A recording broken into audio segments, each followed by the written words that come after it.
the hair and everything too is really working. I'm so This happy. is so good. This is so original. So awesome. We have to keep Yeah, it's the it bottle. from coming out. Oh, it looks. I was super excited to come back and shoot another movie about Wonder Woman. This character is multi-layered and so complex, and we did a great job on the first movie, really establishing the character. And now, it was time to explore the character further. It's interesting developing a follow-up movie. So my original idea to put it in 1984 was that I was really craving seeing Diana at the height of her most evolved. Full power, top of the game. Definitely some details changed, little things changed since we first conceived of it, but it really was very clearly what it was right from the start, and the story kind of came together quite easily. Ready and action!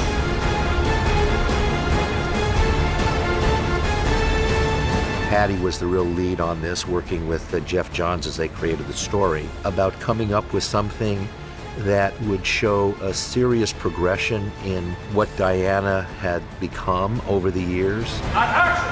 Hold tight. Patty had a very specific vision for a real general shape of the story as far as like the thematic of the dangers of getting everything you want. That's where we started. And then we got in a room with a 20-foot whiteboard for a couple weeks, and we just started, working on the story.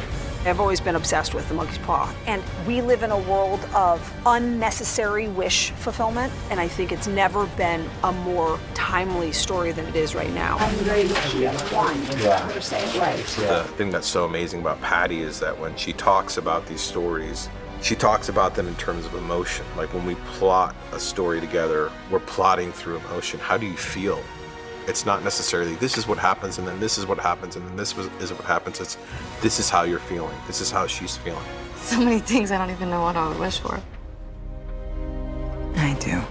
Obviously, we knew she had lost Steve, but to open this movie and see what is it like for somebody who has what I think a lot of people would consider like this great gift. She could do these amazing things and she can live forever, but living forever doesn't seem that great once you consider that it means that you don't ever get to stay close to the people that you love. Steve coming back, it was not at all a reaction to people loving Steve and Diana. I already loved, Diana and Steve. It actually just made perfect sense in the plot that we were trying to tell. So both Gal and Chris sort of had an idea of what was going to happen in the next film midway through the first one. Patty's vision for this movie is so ambitious. The stories are personal and beautiful and intimate, but at the same time, they're huge and big and mind-blowing. It's so strangely rare to be in a writer's room talking story and you just talk about emotion the whole time. But Patty's the perfect director for that and 100 other reasons. I mean, visually you see Wonder Woman and like the shots are beautiful, the acting's amazing. It all comes together in a magnificent way. And that's because she cares. All right, team, let's go.